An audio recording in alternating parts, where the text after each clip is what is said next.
The whole market cap's only about less $400 billion. It's nothing. The whole point of blockchain is to democratize investing.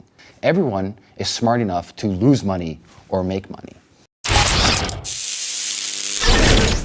Hi everyone, welcome to Block Show Europe 2018. We're here today with Ameer and we're going to be talking a bit about blockchain. So I'd first like to ask you to introduce yourself and tell me a little bit about your contribution to the crypto and blockchain space.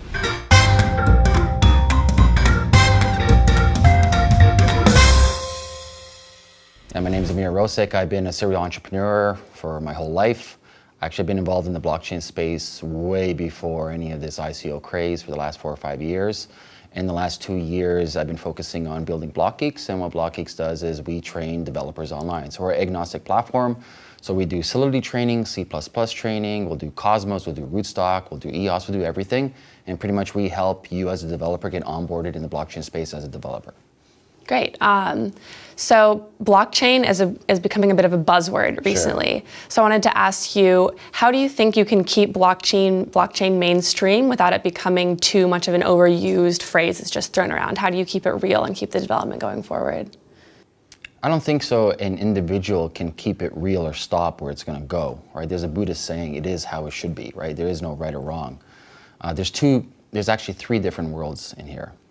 You have the open source ethos, the cypherpunks, the original ones who care about cryptography, who care about actually creating something that's truly decentralized. And then you have maybe the Ethereum crowd, where they're still cypherpunks and they care about decentralization, but they're more quicker to break things and experiment. And then you have all the above, where you have the ICOs, then you have the private chains, so these are permissioned blockchains, whether it's used for enterprise, for supply chain, etc. So for us saying this is good or bad, I think it is how it is. I think the more people involved creates more entropy, more feedback loop systems, and through this process we'll figure out what works, what doesn't work, and who knows where we'll be in the next couple of years. So blockchain may be affected now by the recent passing of the EU privacy bill, the GDPR. Sure. So what are your thoughts on that? How do you think the two don't work? I think if you are a private dApp, that you control the code affects you. But if you're an open source decentralized platform, it's not applicable to you because there's no ownership there. There's nobody staking claim that I'm the CEO of Bitcoin or I'm the CEO of Monero. But if you are an ICO and you say I'm the founder of this project, you're liable. That makes sense. So do you think that going forward with crypto regulation, blockchain regulation, some cryptocurrencies are going to be classified as securities now because there is that ICO, that founder, that centralized aspect of it? Yeah, the SEC, they've been coming out with their statements. There's statements and there's legislation. Those are 2 different things. And so far, since the last meeting, it was actually quite positive note they left off, where it's like, it's not that black and white where it's going to be securities or non-securities. It could be variable where at one point it is a security, then it turns into a non-security or vice versa. And I think they're trying to figure out a new hybrid variation of the Howey test, right? The original security test, because this isn't applicable in today's model. But I think we will get a real legal ruling within the next year. I think the SEC will actually come out and state like this is their final judgment on what they deem a token to be or not to be.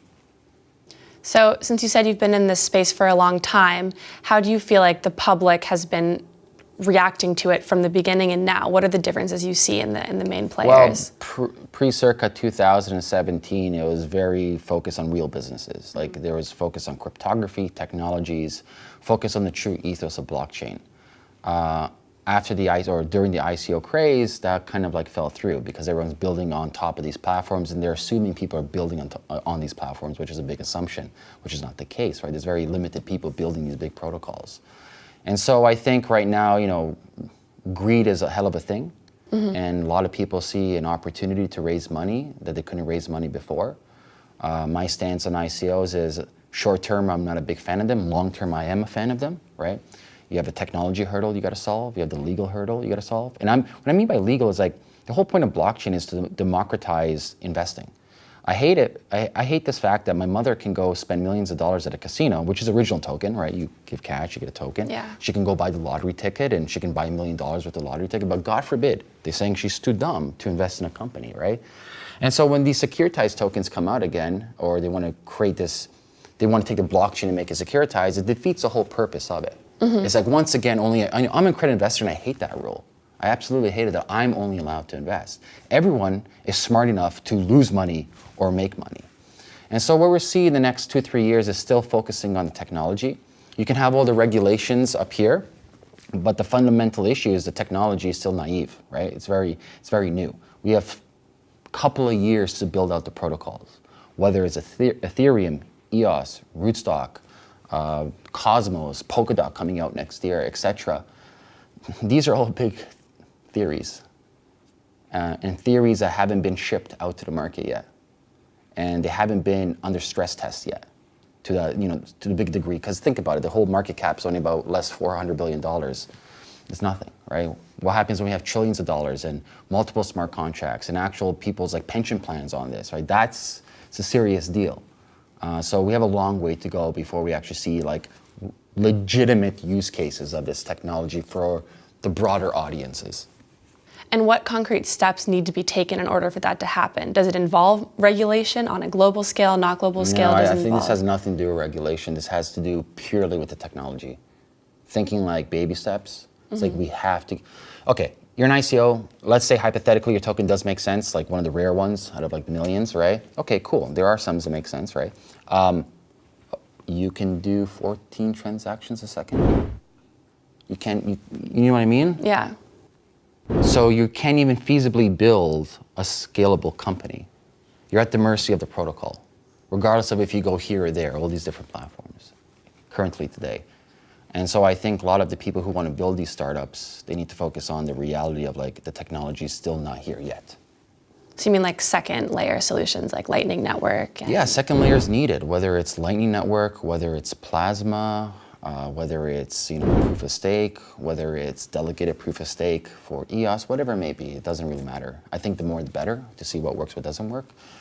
But these scaling solutions are needed. And even though there's people out there that state on paper, hey, on paper it works. Well, I can point to a lot of things on paper that works, but in reality, in the marketplace, it doesn't work, right? Communism on paper is perfect. We all know where that heads, right? And so I think we need to really still focus on building actual technology. And once the foundation's there, then you can actually scale.